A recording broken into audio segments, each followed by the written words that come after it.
साथियों नमस्कार। तो आज हम गोवा में हैं। समुद्र देखिए कैसे उफान ले रहा है मानसून के सीज़न में। वैसे तो गोवा में पहले भी कई बार आया हुआ हूँ, तो वैसा एक्साइटमेंट नहीं है जैसा कोई नई जगह देखने के लिए होता है। फिर भी गोवा एक अच्छा टूरिस्ट स्पॉट है और मैं तो कहूँगा कि सबको आना भी चाहिए। हमारा मानसून में आने का पर्पज़ थोड़ा सा अलग है।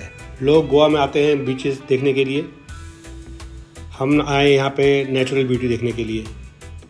तो मानसून में प्राकृतिक सुंदरता थोड़ी और बढ़ जाती है, तो बस उसी को एक्सपीरियंस करने के लिए आए हैं। तो चलिए शुरू करते हैं आज की यात्रा।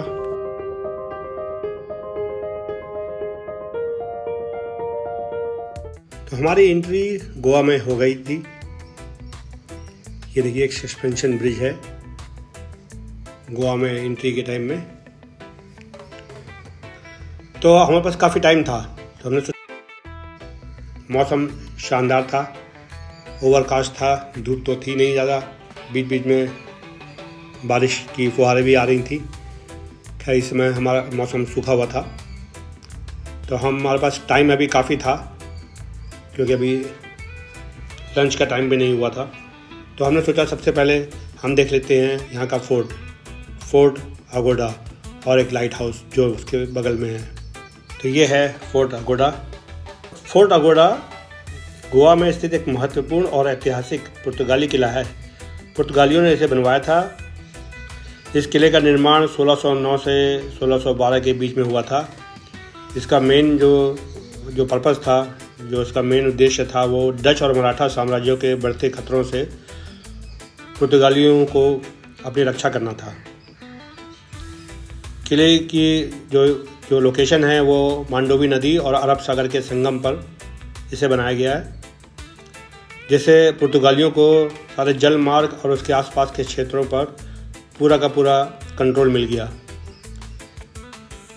ये यूरोप से आने वाले जहाज़ों के लिए भी एक बड़ा ही इम्पोर्टेंट रेफरेंस पॉइंट था। इसमें 79 तोपें थी और इसकी मजबूत दोहरी दीवारें, खाइयाँ और बुर्ज इसे दुश्मन के लिए ऑलमोस्ट बड़ा ही मुश्किल टारगेट बनाते थे। अच्छा, इसका नाम कैसे पड़ा? पुर्तगाली लैंग्वेज में अगवा से लिया गया। इसको अगोडा को अगवा से लिया गया। अगवा का मतलब वाटर, पानी। किले के अंदर एक मीठे पानी का प्राकृतिक झरना था जो पुर्तगाली सैनिकों और रुकने वाले जहाज़ों के लिए पीने के पानी का मेन सोर्स था। यह एक समय में एशिया के सबसे बड़े मीठे पानी के जलाशयों में से एक था, जिसमें 24 लाख गैलन से अधिक पानी जमा करने की क्षमता थी। लाइट हाउस के बारे में यह है कि ये 1864 में एक 4 मंजिला लाइट हाउस इसमें जोड़ा गया था इस किले में, जो कि एशिया के सबसे पुराने लाइट हाउसों में से एक है। इसके बाद यहाँ से निकले, हमारा लंच का टाइम हो गया था, तो थोड़ा लंच किया और फिर कुछ बीचेस पे टहलने निकल गए। यहाँ पे कुछ शॉट्स लिए,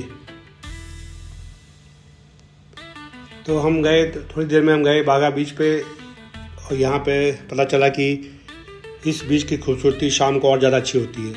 तो हमने सोचा चलो सनसेट के बाद में यहाँ पे आके एक बार फिर से देखेंगे। काफ़ी लोग थे यहाँ पे, तो टूरिस्ट भी एंजॉय कर रहे थे। हमने भी अपनी कुछ फ़ोटोज़ ली यहाँ वहाँ। उसके बाद एक शहर का भी एक चक्कर लगाया। रास्ते में भी कई चर्च बहुत ही खूबसूरत थी।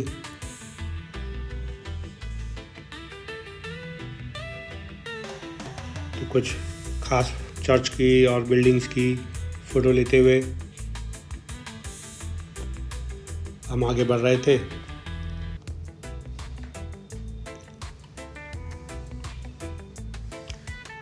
यही एंजॉयमेंट था यहाँ पे। गोवा में वैसे तो कोई खास करने के लिए नहीं है। शाम के लिए हमारा प्लान ऑलरेडी था कि बीच पे थोड़ा घूमेंगे और एक रात का क्रूज़ करेंगे, यहाँ पे डिनर क्रूज़ होते हैं, तो एक वो क्रूज़ करने का प्लान था। वो थोड़ा दूर का ही चक्कर लगाते हैं और रात का डिनर ही सर्व करते हैं क्रूज़ पे। तो एक वो एक्सपीरियंस करने का था और उसके बाद देखेंगे आगे की क्या है। दूध सागर जाने का हमारा प्लान था, लेकिन दूध सागर बंद है इस समय मानसून के कारण, वो तो कैंसिल कर दिया। जो दूसरी चीज़ें हैं, यहाँ के जो फेमस चर्च हैं वो देखेंगे। देखिए बीच पे पानी में चलने का मज़ा ही कुछ और है। यहाँ पे भी एडवाइजरी तो यही है कि ज़्यादा अंदर ना जाएं, इसीलिए हम ज़्यादा अंदर नहीं जा रहे थे। पानी खाली घुटनों तक ही है।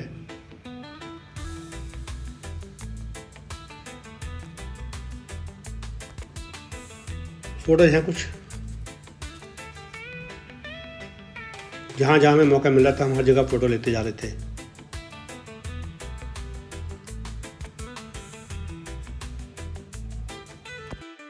ये बीच का सीन है शाम को, थोड़ा सा अंधेरा हो गया था। तो जैसा हमें बताया गया था कि बीच पे रात को जाके देखिएगा, तो हम वापस आ गए यहाँ पे।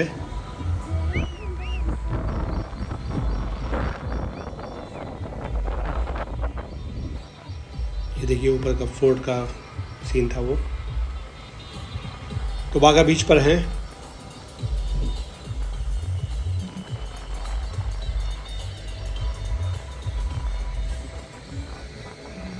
सब लाइटें जल गई हैं, रेस्टोरेंट्स हैं लाइन से। आपको मैं ये बता दूं कि वैसा क्राउड नहीं है जैसा पहले होता था। हो सकता है मानसून के कारण है, क्योंकि इस समय तो सारी स्पोर्ट्स एक्टिविटीज़ बंद है, कुछ भी नहीं हो रहा। एडवाइजरी ऊपर से और है कि आप पानी में गहराई में मत जाएं,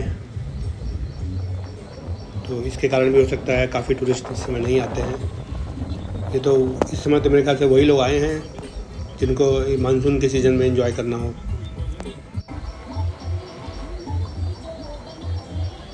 अंधेरा होने के बाद वाकई यहाँ का एम्बियंस बदल जाता है, माहौल बिल्कुल बदला हुआ है। रेस्टोरेंट वगैरह में म्यूज़िक चल रहे हैं।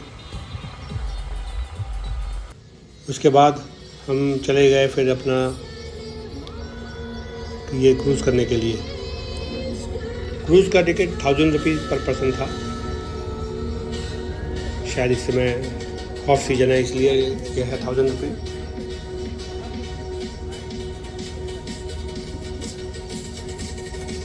छोटा शिप था और ज़्यादा दूर तो चले भी नहीं।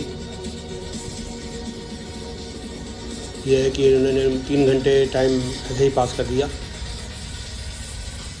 ऑनेस्टली बताऊं तो ये क्रूज़ कोई ख़ास एक्साइटिंग नहीं था। मतलब ना तो फूड का ही कोई स्टैंडर्ड था ख़ास, और ना ही कोई ज़्यादा उतने ज़्यादा देखने की कोई चीज़ है नहीं यहाँ पे। बस यही जो एरिया सामने आपको दिख रहा है बस यही है, उसके अलावा कुछ भी नहीं है। ना कोई यहाँ पे बिल्डिंग्स की हो गई स्काई लाइन है, क्योंकि गोवा में ज़्यादा बिल्डिंग्स तो है नहीं ऊँची ऊँची, ना वो है, ना ही सड़कें मतलब इतनी है कि लंबी सड़कें हों उसकी लाइटें अच्छी दिखे। तो इतना कुछ नहीं था। ये था कि हाँ जो पहली बार यहाँ आया होगा उसको शायद अच्छा लगेगा। जैसा कि मैंने बताया मैं तो पहले भी कई बार आ चुका हूँ, तो इतना कोई एक्साइटमेंट इसमें दिख नहीं रहा था मुझे।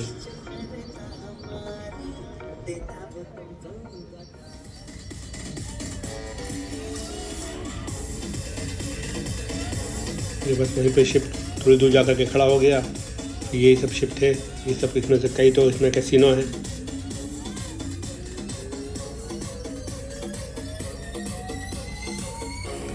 कैसीनो में मैं अभी गया नहीं क्योंकि पहले मैं देख चुका हूँ इसको, और वैसे भी हम लोग ये सब तो खेलते हैं नहीं, इसलिए कोई ज़्यादा इसमें इंटरेस्ट भी नहीं था।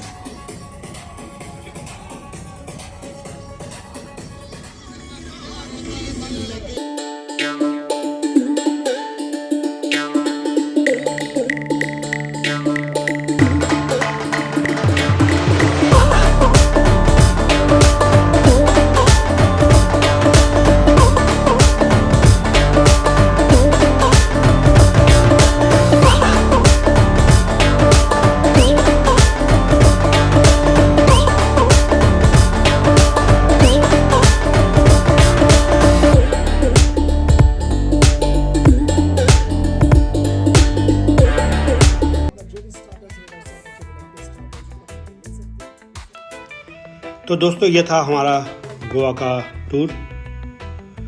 एक रात हम यहाँ और रुकेंगे क्योंकि यहाँ पे अब हमें अपनी लॉन्ड्री करनी है। उसके बाद फिर यहाँ से निकलेंगे आगे की यात्रा के लिए। मैं आशा करता हूँ कि आपको भी मज़ा आ रहा होगा हमारे टूर के साथ।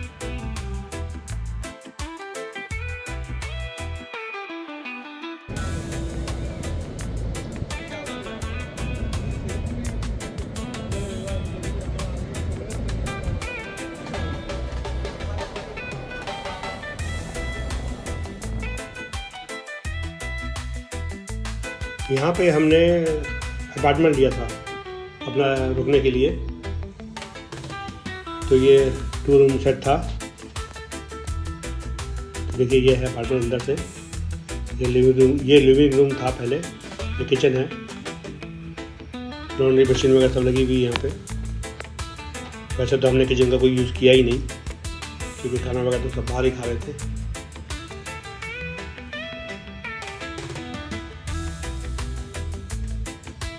फ्रिज का भी कोई हमारे लिए तो कोई यूज़ था नहीं वैसे, और ज़्यादा महंगा भी नहीं यहाँ पे। मेरे ख्याल से ये 1500 रुपये में 1500-1600 रुपये में हमें मिल गया था इंक्लूडिंग टैक्स। ये बेडरूम है, तो ठीक ठाक फ्लैट था। तो ये था हमारा यहाँ का स्टे। तो बेसिकली यही था हमारा गोवा का क्रूज़। अब यहाँ से हम आगे बढ़ रहे हैं।